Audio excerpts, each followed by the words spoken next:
हम हमेशा साथ रहते हैं श्यामू। नरेटर, दोस्ती एक ऐसा रिश्ता है जो खून के रिश्तों से भी गहरा हो सकता है। रामू और श्यामू बहुत अच्छे दोस्त थे। वे एक दूसरे के बिना एक पल भी नहीं रह सकते थे। वे एक ही गांव में रहते थे। गांव की गलियों में उनकी हंसी गूंजती रहती थी। दोनों हमेशा साथ खेलते थे। चाहे बारिश हो या धूप, वे हमेशा एक साथ होते थे। एक दिन उन्होंने जंगल के पास एक पुरानी हवेली देखी। हवेली के बारे में कई कहानियां सुनी थी। हवेली बहुत बड़ी और डरावनी थी।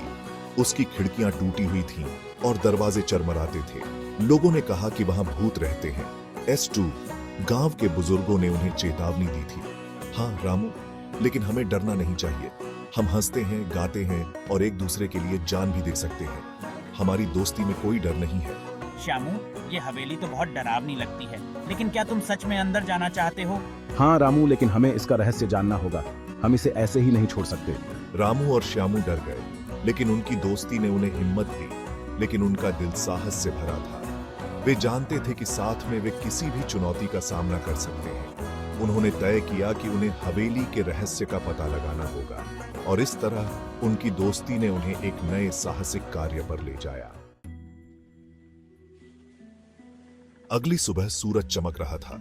पक्षी गा रहे थे। सुबह की ताजगी और शांति चारों ओर फैली हुई थी। रामू और श्यामू हवेली की ओर चल दिए। उनके मन में उत्सुकता और डर दोनों थे। श्यामू, देखो वो हवेली कितनी बड़ी है। इसकी दीवारें कितनी ऊंची और मजबूत लगती हैं। हाँ रामू, और ये टूटी हुई खिड़कियां, ऐसा लगता है जैसे यहाँ सालों से कोई नहीं आया। हवेली के दरवाजे टूटे हुए थे। अंदर अंधेरा था। हर कोने में धूल और मकड़ी के जाले थे। हवा में एक अजीब सी गंध थी, जैसे किसी पुराने समय की यादें बसी हो। ये गंध बहुत अजीब है श्यामू, मुझे कुछ ठीक नहीं लग रहा। हाँ रामू, चलो धीरे धीरे अंदर चलते हैं। हमें सावधानी बरतनी चाहिए। रामू और श्यामू धीरे धीरे अंदर दाखिल हुए। हर कदम के साथ उनकी धड़कनें तेज हो रही थीं। उनके दिल तेजी से धड़क रहे थे। हर आवाज उन्हें और भी डरा रही थी। क्या यहाँ सचमुच भूत रहते हैं? यह सवाल उनके मन में बार बार गूंज रहा था। हवेली के अंदर धूल और मकड़ियों के जाले थे। फर्श पर टूटी हुई तस्वीरें बिखरी पड़ी थीं। हर कोने में एक अजीब सी खामोशी थी, जो इस जगह की पुरानी कहानियों को बयां कर रही थी। श्यामू, ये तस्वीरें देखो। ये शायद इस हवेली के पुराने मालिकों की होंगी। हाँ रामू, ये तस्वीरें तो बहुत पुरानी लगती हैं। शायद इनमें कुछ सुराग हो। अचानक एक आवाज आई। रामू और श्यामू डर गए। वे इधर उधर देखने लगे। हवेली की खामोशी में ये आवाज और भी डरावनी लग रही थी। ये आवाज कहाँ से आई श्यामू? क्या तुमने भी सुनी? रामू, लगता है ये बस एक चूहे की आवाज थी, लेकिन इस हवेली में कुछ तो अजीब है। आवाज एक चूहे की थी। रामू और श्यामू ने राहत की सांस ली। वे आगे बढ़े। उन्हें एक कमरा मिला। कमरे में एक कुर्सी पर एक किताब रखी थी। किताब पर धूल की मोटी परत जमी थी, मानो उसे सालों से किसी ने छुआ न हो।